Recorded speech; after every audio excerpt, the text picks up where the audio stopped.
E aí, pessoal, tudo bem? Hoje eu vou falar com vocês, vou mostrar para vocês a implementação aí de dois tokens, né, do Ethereum, que é o ERC20, que são os tokens fungíveis, e os ERC721, que são os tokens não fungíveis, né? Na semana passada eu apresentei aqui os conceitos, né, sobre esses tokens, tá, que são interfaces que precisam ser implementadas aqui, e aí dei aqui alguns links, né, de implementações conhecidas, né, tanto do ERC20 quanto do ERC721, né? Então, assim, a gente tem lá a implementação do OpenZeppelin e do Consensus para o ERC20 e do 721 do OpenZeppelin. Tá? Então, eu vou mostrar os dois aqui para vocês, né? Se vocês seguirem aquele link, vocês vão cair aqui numa página do OpenZeppelin, né? Eu vou falar primeiro aqui do ERC20. Cadê? Esse aqui é o 721. Vou falar falar primeiro do ERC20. Então, assim, aqui você vai encontrar um exemplo. Repara que a gente está na versão 4x aqui da documentação do OpenZeppelin. E ele vai ter um exemplo aqui de como você utilizar aqui, criar um token ERC20, né? E o exemplo aqui é muito simples, né? Um código pequenininho, tá? Mas que usa uma biblioteca deles aqui, que é o ERC20.solidity, né? Então, como é que você faz essa implementação aqui, por exemplo, usando o Remix IDE, né? Vou pegar aqui no Remix. No Remix eu fiz algumas alterações aqui só de nome, né? Botei aqui, em vez de Gold, né, que ele chamou esse token, coloquei aqui MyToken e chamei ele de My.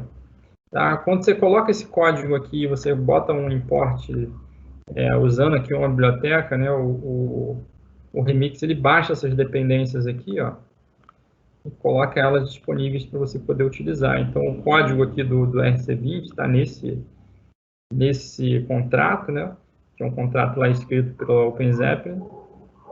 E ele usa outros contratos também, então um herda do outro.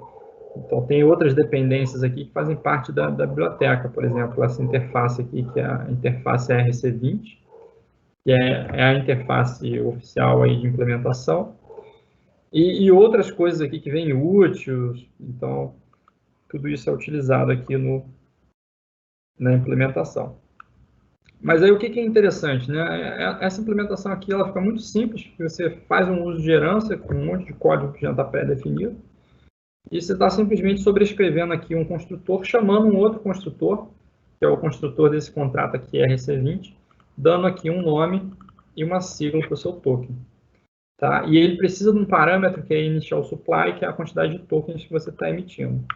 Então, vou colocar aqui, ó, compilar esse token. Ele já compilou tudo ok, né? As dependências, tudo. E aí eu vou fazer aqui um deploy. Deixa eu só eu vou dar um refresh aqui nesse remix para poder atualizar esses valores aqui de Ether. Só para a gente poder trabalhar aqui direitinho.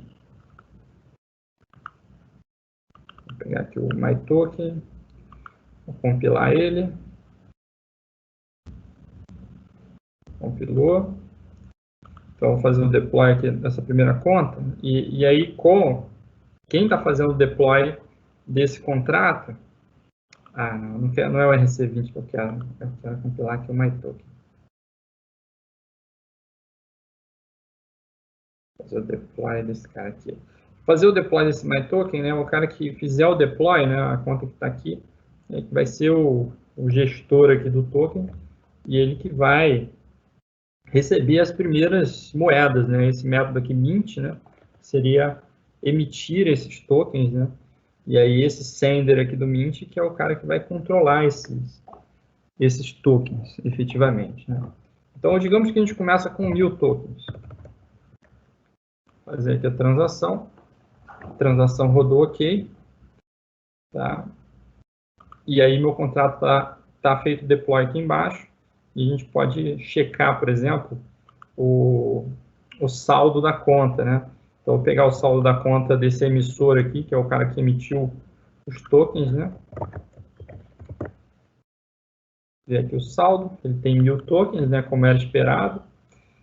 E tem outras coisas aqui que são variáveis públicas, quantidade de casas decimais, que a gente pode utilizar para esse tipo de token, né? A gente pode subdividir ele aqui em até 18 casas decimais. Qual que é o nome dele, MyToken, qual que é o símbolo dele, My, qual que é o total supply, que é tudo que foi mintado aqui, ou foi emitido de token. Então, a gente tem um total supply de 1000 tokens. Nesse momento, todos os tokens são de quem fez deploy do contrato, que tem o acesso dele. E aí eu posso começar a fazer, por exemplo, transferências. Então, se eu tenho 1000 tokens, né, eu posso transferir até 1000 e aí para os endereços que eu quiser, né? Então, por exemplo, vou pegar esse segundo endereço aqui, vou fazer ele receber aqui, por exemplo, 20 tokens. É claro, né, eu tenho que fazer a transação de quem tem os tokens, né? Porque eu tentei fazer a transação desse segundo aqui, ele não pode fazer a transação, né? Então, vou transacionar e aí vou checar aqui o meu balance, ele tem 980. E vamos ver esse cara aqui que recebeu os tokens. Ele tem que ter 20, né? Balance off. Esse cara aqui tem 20 tokens. Tá? Então, isso aqui é uma funcionalidade básica, né? A pessoa que tem o token, ela pode fazer a transferência desses tokens. E você pode também delegar, né? É possível com a RC20 você delegar outras pessoas poderem negociar esses tokens, né? Então, por exemplo, esse approve, ele tem aqui um parâmetro que é o spender e o amount. Então, eu posso dizer que alguém tem autorização para poder transacionar X tokens que são meus, né? Então, assim, por exemplo, o emissor, né? Vou colocar aqui, o emissor, eu ainda tenho 980 tokens, né? Então, eu posso autorizar, por exemplo, autorizar esse terceiro cara aqui, ó. Vou autorizar ele a gastar, por exemplo, até 50, transacionar até 50 dos meus tokens, né? Então, beleza, está autorizado. Você consegue consultar, se não me engano é aqui, ó. Você consegue consultar quem é o owner. Deixa eu ver aqui. O owner é o primeiro. O spender é esse cara aqui.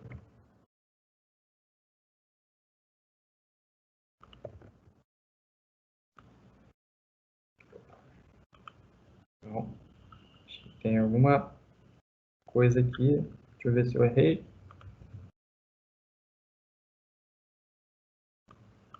Ver se eu usei aqui, quais dados que eu usei direitinho. Spender. Será que eu mandei a transação de outro?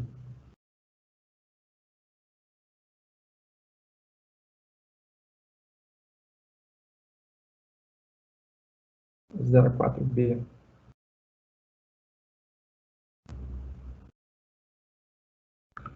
Eu acho que eu mandei do contrato errado. Espera aí, deixa eu só consultar.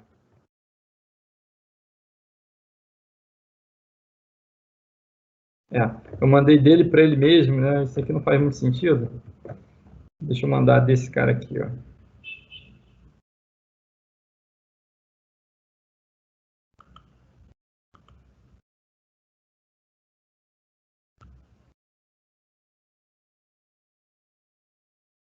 Zero quatro b 05B. Aí vamos ver agora se vai.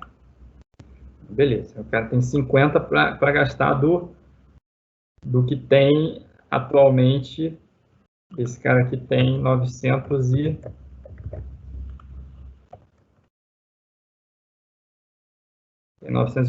né? E aí, se você quiser gastar isso aqui, ó, você tem um transfer from, e aí você pode mandar aqui quem é o sender, quem é o recipient, e aí esse cara que está permitido, né, que é o spender, ele pode fazer essa transação. Então é como se fosse um intermediário. Então esse 04B, que é o cara que está permitido aqui, ó, ele que vai fazer essa transação, mas ele vai fazer de um cara que é originário aqui sender para um recipient.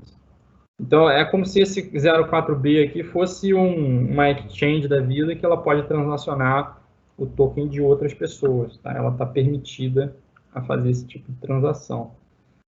Tá? E aí eu vou mandar esses tokens para outro lugar aqui, ó. Por exemplo, para esse cara aqui, 078. Vou copiar ele. Mandar para ele aqui. E aí eu tinha até 50 para mandar, vou mandar 30.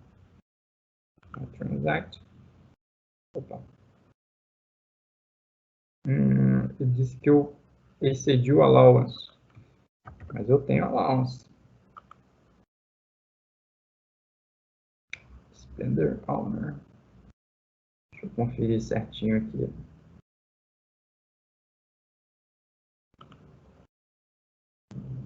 É 05B. O spender, o 04B. Aqui tem que estar 04B, que é o cara que está transacionando, né? Deixa eu transacionar aqui.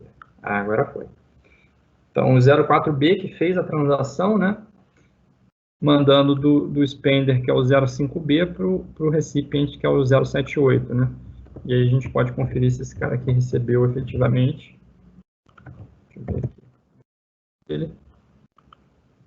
O balance dele é 30, ele recebeu. E aí está tudo certinho. Né? Então, aqui ainda tem mais dois métodos aqui do ERC20, que é Decrease Allowance e Increase Allowance, que é para você aumentar e diminuir a permissão de transacionar de um certo endereço. Né? Então, por exemplo, esse cara aqui é uma exchange, ele tinha allowance aqui, né? Ele tinha allowance de 50, ele mandou 30 e agora ele tem 20. Né? Se eu quiser dar mais tokens para ele transacionar, eu posso dar aqui aumentar o allowance aqui desse spender, por exemplo. Eu vou aumentar o allowance dele em 10. Transaciono isso. E aí, ele vai ter aqui... não, quem tem que dar esse allowance é o dono, né? Tem que ser esse cara aqui.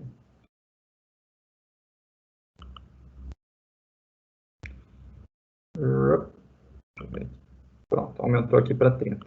Então, aumentei lá a quantidade de tokens que ele pode transacionar e, por fim, ainda tem aqui um método similar que a única diferença é para, em vez de aumentar, para diminuir a quantidade de tokens que podem ser transacionados. Beleza, então esse aqui foi a implementação base aí do ERC20, a gente testar aqui, conhecer os métodos também, como é que eles funcionam. E aí que é o de tokens fungíveis. Tá? Agora vamos dar uma olhadinha aqui nos tokens não fungíveis. Tá? Então, tinha essa implementação aqui do OpenZeppelin ERC20 e tem a implementação aqui do ERC721, que é um token não fungível. Né? Então, você vai encontrar esse exemplo aqui na versão 4x aqui do OpenZeppelin. E aí, vou mostrar aqui uma coisa interessante para vocês. Vou pegar esse código aqui, vou copiar. Vou colar ele aqui.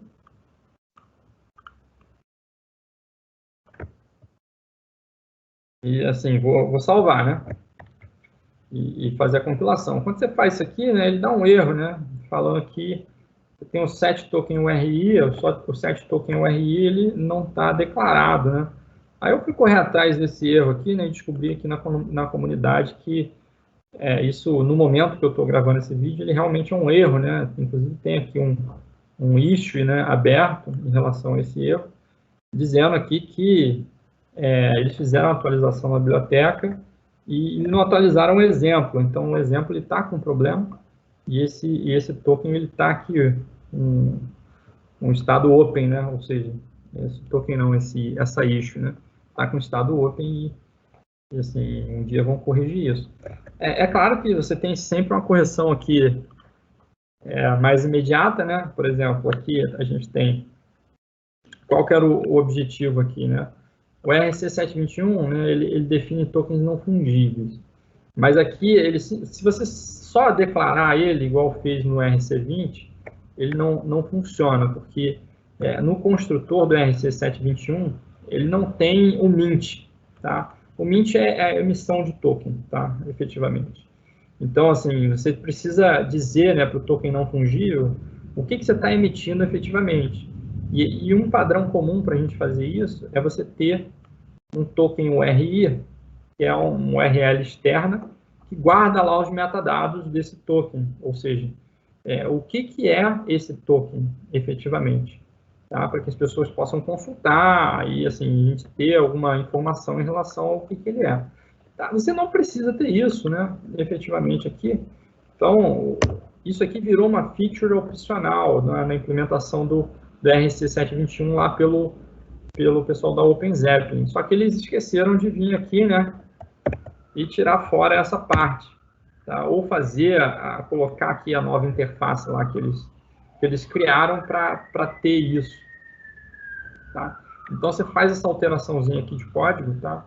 Tira o parâmetro e tira aqui o RI token e você vai conseguir, né, através de um método novo aqui criado, esse token não fungível, ele está chamando aqui de game item. Então é como se você tivesse um jogo e nesse jogo você tem alguns itens e você emite um token não fungível, que é um item único, né, que não pode ser comparado com nenhum outro, para dizer que alguém, né, que algum jogador tem esse item.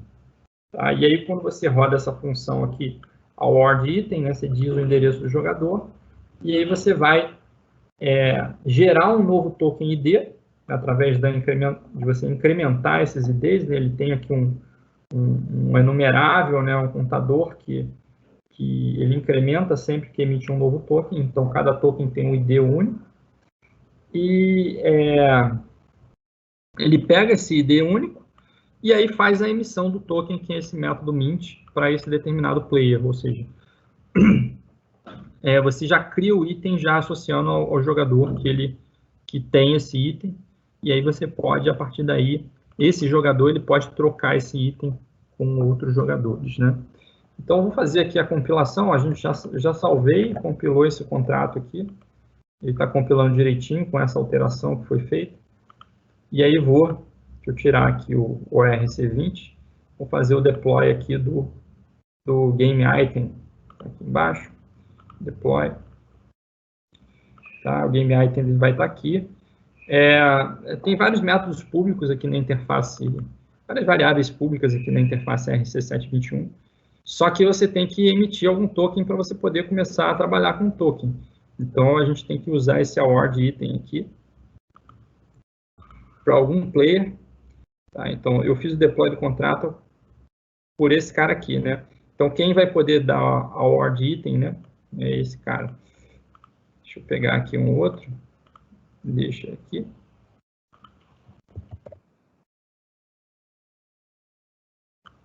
Transact. Deixa eu ver aqui o resultado. Parece que foi tudo bem. E aí você pode pegar esse endereço aqui e consultar o balance. Tá? Então, vamos rodar aqui o balance e ele tem um token. Tá? Quando você roda aqui esse award item, se eu não me engano, ele retorna o ID do item. Então, vamos ver aqui o que ele retornou.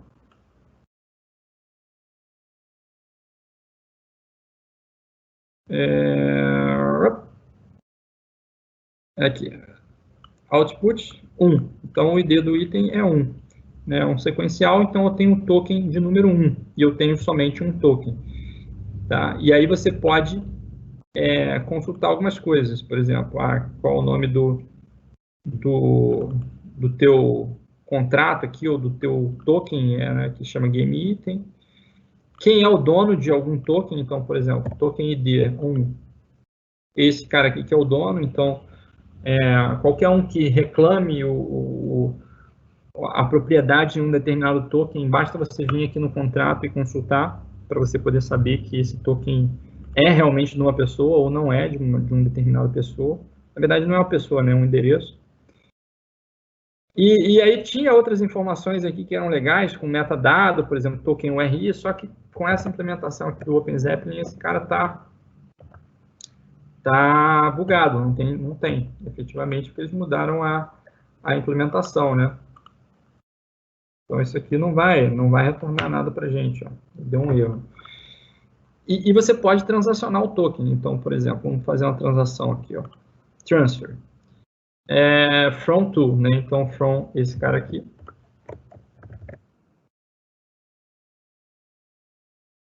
To, vamos transferir para outro address. Vou transferir para esse aqui de baixo.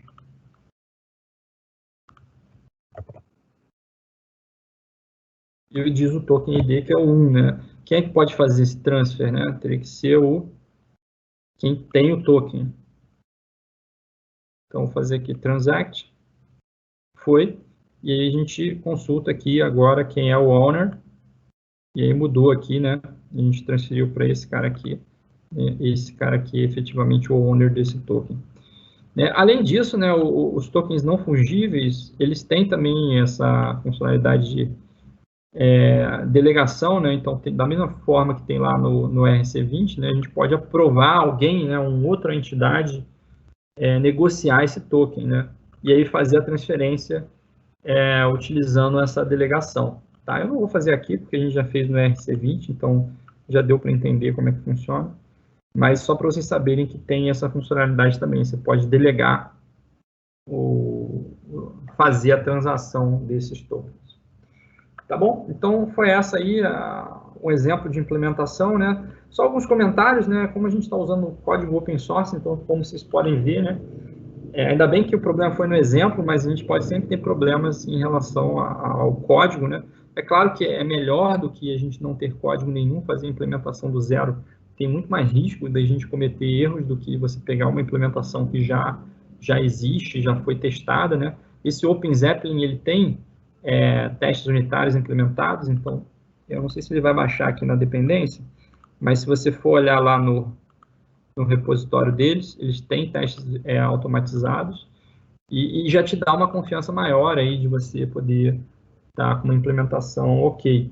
Agora tem que tomar muito cuidado, né? Porque além de problemas nas implementações, que são implementações open source, pode ter problemas, os próprios padrões têm problemas de vulnerabilidade, né? Então, por exemplo, o RC20, a gente sabe que se a gente fizer uma transação enviando para um contrato, enviando um token para um endereço que não é um externally owned account, né, que é um endereço, por exemplo, de um contrato, você vai perder o seu token e nunca mais você vai conseguir recuperar ele. Então, existem outros padrões, além do RC20 e do RC721, né, o próprio Open Zeppelin, vocês podem conferir isso lá, 777, 1555, que tentam resolver esses problemas, mas que não são ainda, né, efetivamente bem aceitos pela comunidade, né? O padrão ainda é o RC20, né? Mas a gente tem o 777, que é para Fungible Tokens, e tem aqui o RC1155, que é Fungible Agnostic, né? Então você pode ter tokens fungíveis e não fungíveis usando o mesmo padrão.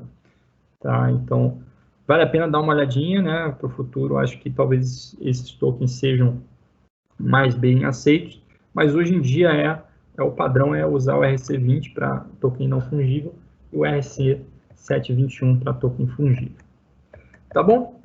Então é isso aí, galera. Um abraço, até a próxima.